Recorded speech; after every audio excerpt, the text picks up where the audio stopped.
The earliest recorded trial was documented in the Old Testament. In the Book of Daniel, an example of an experimental design was discovered. The Babylonian king Nebuchadnezzar II ordered his subjects to live on a strict diet of meat and wine. However, for children of royal blood convinced the king to allow them to exchange this for vegetables and water for 10 days. When the 10th day had passed, the king noticed that the vegetarians appeared to be in better physical shape than those living off of meat and wine. He therefore replaced the meat and wine with vegetables and water. Only centuries later did the use of controlled experiments become standard practice for testing hypotheses. Nascent surgeon Ambrose Pare mixed a concoction of oil of roses, turpentine, and egg yolk as a replacement for the treatment of open wounds. One day after the unintentional trial, Pare observed that the wounds treated with the traditional formula were swollen and extremely painful, but the wounds treated with the experimental mixture were not painful. Pare deduced that the new balm was more favorable than the usual treatment. James Lind was a surgeon on a ship. He selected 12 men from the ship, all suffering from scurvy, and divided them into 6 pairs, giving each group different additions to their basic diet. Some were given cider, others seawater, others a mixture of garlic, mustard, and horseradish. Another group of 2 were given spoonfuls of vinegar, and the last 2 were provided with oranges and lemons.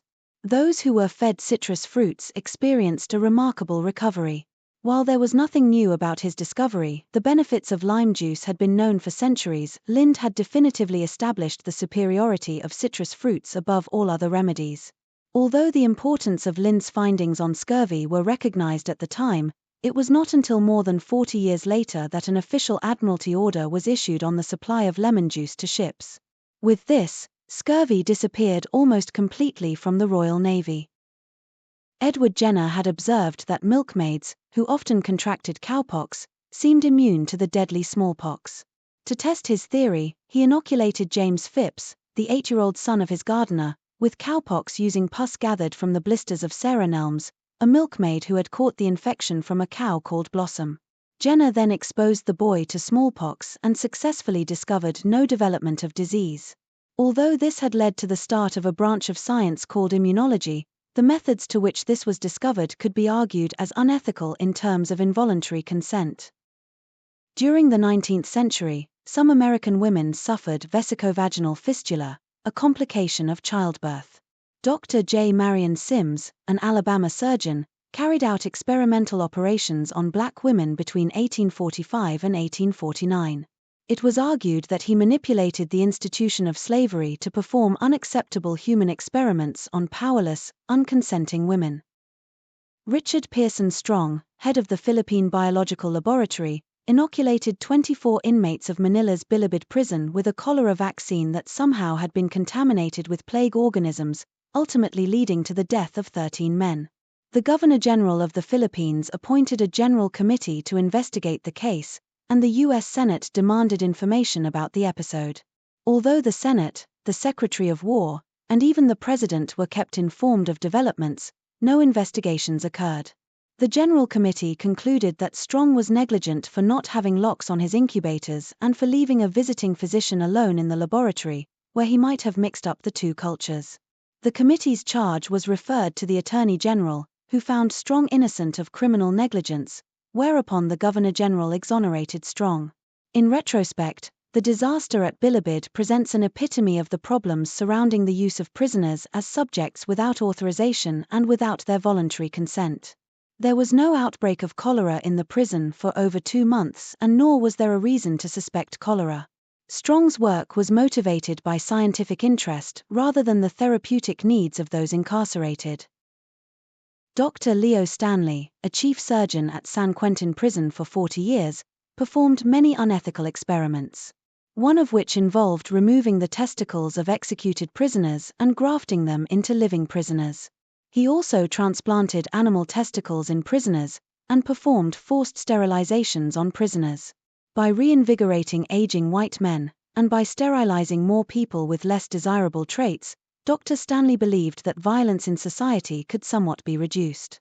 He advertised it as a procedure that would increase their general health and vigor.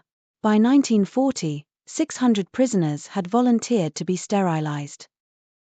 Tuskegee Syphilis Study was a research project conducted by the Public Health Services in the U.S. 600 low-income African American males were involved, 400 were infected with syphilis. They were monitored for 40 years and provided with free medical examinations. However, subjects were not told of their disease. A proven treatment became available in the 1950s, penicillin. However, the study continued with the infected subjects being denied treatment. Researchers even intervened to prevent treatment when other doctors diagnosed the disease. The study was stopped in 1973 only because the public became aware and it became a political embarrassment.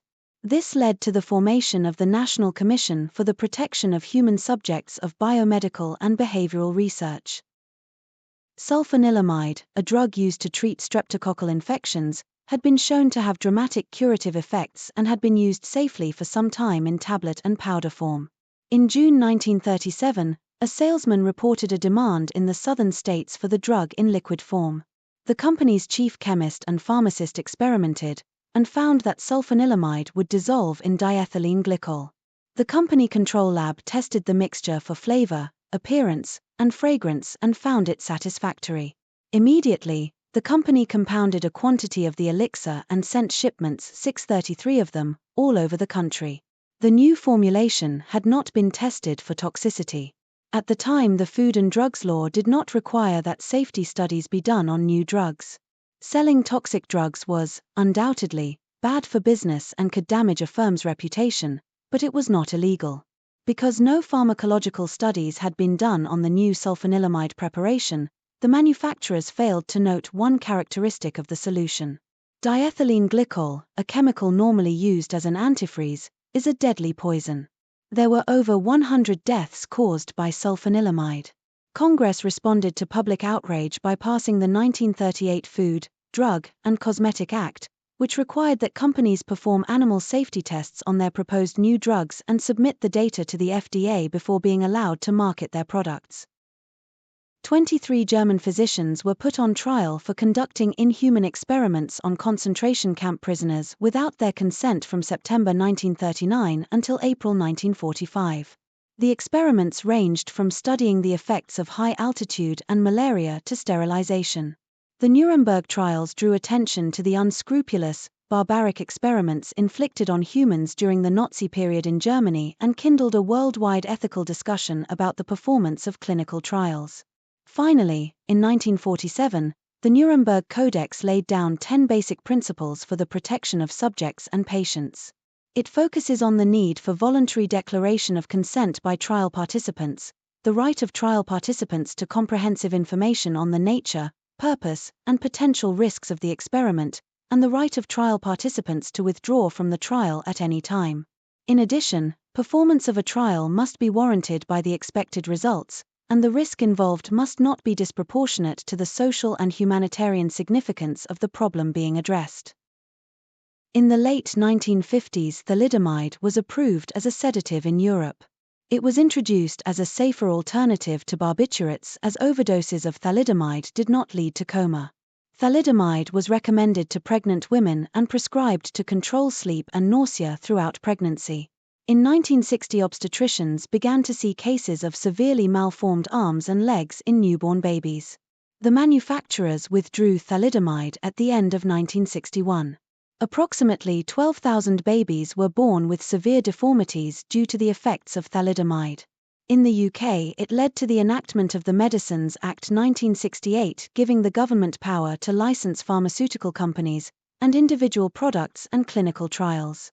It also established the Medicines Commission and the Committee on the Safety of Medicines, CSM, to advise the government on the exercise of their new powers. The spontaneous reporting system established by the CSM was the Yellow Card Scheme. A top-secret chemical weapons center was set up in Porton Down during World War I. Soldiers traveled to this center to test the chemicals in development. For their participation, they were rewarded with payment and 3 days leave. A lot of information was withheld from these soldiers, so many were not aware of what was to come. One particular soldier, Ronald Madison, a 20-year-old RAF engineer, was exposed to sarin, a nerve agent. He died within 1 hour. The family of Madison believed he had been tricked into taking part. In November 2004, a second inquest returned a verdict of unlawful killing. This declaration evolved from the Nuremberg Code. The World Medical Association established recommendations guiding medical doctors in biomedical research involving human subjects. It governs international research ethics and defines rules for research combined with clinical care and non-therapeutic research.